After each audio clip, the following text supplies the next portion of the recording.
Hello everybody and welcome back to another episode of The Ordinary Critics.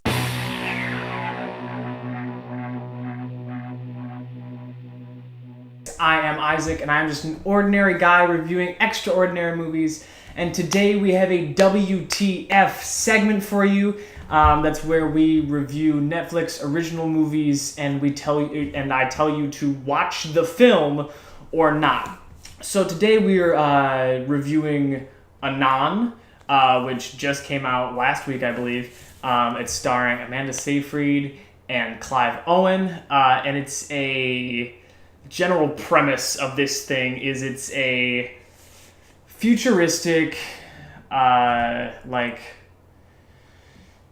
detective spy movie, but there's a lot of augmented reality, and basically you can look at somebody and it comes up with a profile in your line of vision about this person, and he comes across Clive Owen's character. He plays the detective. He comes across Amanda Seyfried's character, and it comes up with an error, and she doesn't have a profile. She's invisible to everybody, and so and then a series of murders occur.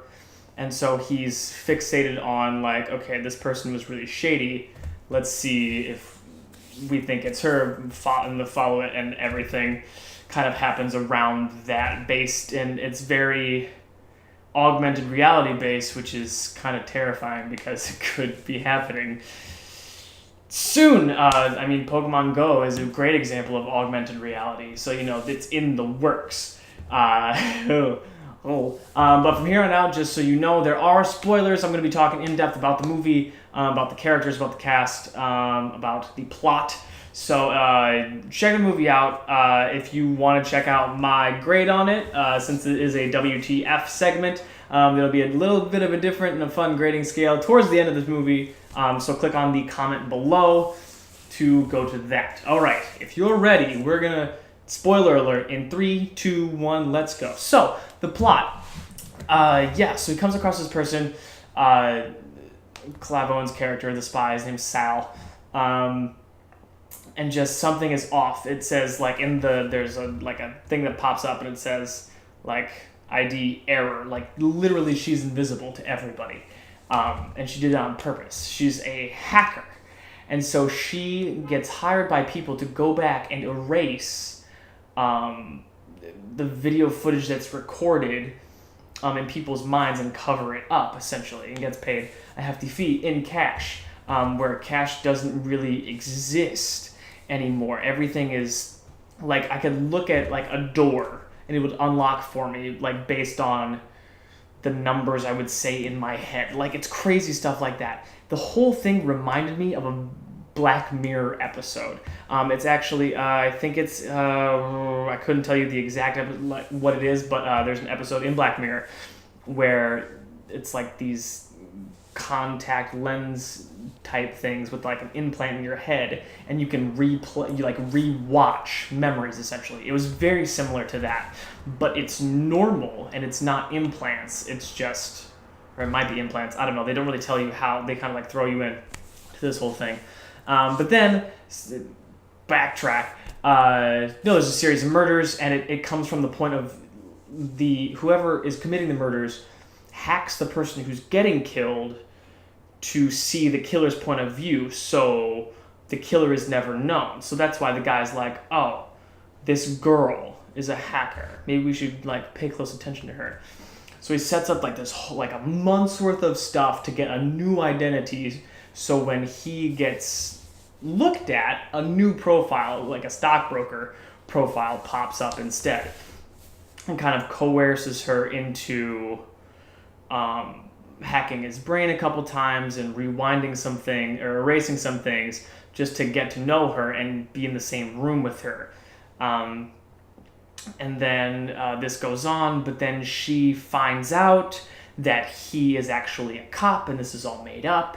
And so then she starts hacking his brain and makes him literally go crazy. And then he gets convicted of a murder that didn't happen, and he was set up. And so they're still trying to figure out if it's this girl or not that's committing all of these murders. But the commissioner of the bureau, I guess, is more not concerned about the murders, but he's more concerned about like people getting hacked. That's how they solve crimes. There's this thing called the Ether, and it's basically a database of everybody. Like you can access anyone. So they access like the person who's getting killed, like if it was a murder, they access that memory or that recording, and they can see who did it. So it's just like that's so the bureau commissioner is very concerned of like, if we can't see these things happen because people's minds are getting hacked and the footage erased, then we can't do our job. And the detective played by Clive Owen is like, so like how they did it in the old days, when you actually had to like figure it out and you didn't just see it. But so his brain starts getting hacked by the girl because she got played by them. And then Sal, who's the detective, like is under house arrest because he gets framed for a murder that he didn't commit. And so he's under house arrest, and the murderer comes, and you think it's going to be the girl, but it's not. It's actually somebody that the bureau hired to track the girl. And he's just like a fan of the girl because she created this algorithm to keep herself secret. Her identity is secret. And he was just like fanning out about it. Like it's very like culty a little bit. But then Clive ends up shooting the guy, and like they figure everything out. But yeah, it's a complicated plot unless you're watching it. I would, if you're into sci-fi, if you're really into Black Mirror, like I said, it's like an extended episode of that. Check it out. It's really cool. I wasn't distracted while watching it, which is always a challenge for me when watching a Netflix original, just because you're like, okay, no idea how this is gonna go. So yeah, the cast was great. I'll move on to that. It's very Clive Owen and Amanda Seyfried driven. They're the two main characters, and they're the two with the most screen time, which is very interesting. There's also like the other detectives that help out a little bit, but they're supporting roles. So the cast was, I like the cast. It was good. It was a good choices were made by the Netflix crew. Good job. Continuity and immersion. Okay, so the continuity, like I said, back in the plot section, the first like couple murders, the victim would like get hacked to see the point of view of the killer. Great concept. But from the point of view of the killer, it held a gun out right in front, like right in the lower part of the screen. And it was pure CGI, and you could tell it was CGI. The first time I saw it, I'm like, am I playing like Doom or Duke Nukem or like one of these like first person shooter games? Like, what is happening right now? So so every time that happened, and it happens 3 or 4, maybe 5 times throughout the movie, it took me out every time. I'm like, oh, this is a suspenseful part, but I can't focus because I'm looking at this animated gun pointing at this human. So that took me out a couple times, and I was just, and it happens first couple minutes of the movie too, and I'm just like, really? But so that's exciting.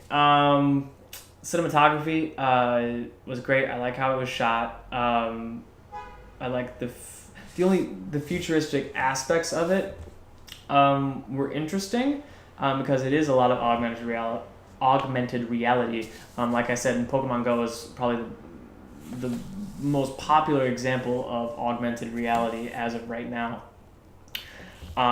where you're putting things that you can see but not everybody else can see in real life. Snapchat does it too with those Bitmoji character things or the filters and stuff like that. That's augmented reality. So there's a lot of that going on. So, to film this movie, to make this movie, it had to take a lot of work and a lot of behind-the-scenes stuff than just filming it. Because you had to add in you had to film the thing, and then you had to add in all of this extra stuff. So I really appreciate that. It takes a lot of time, and for the most part, the augmented reality was done very well.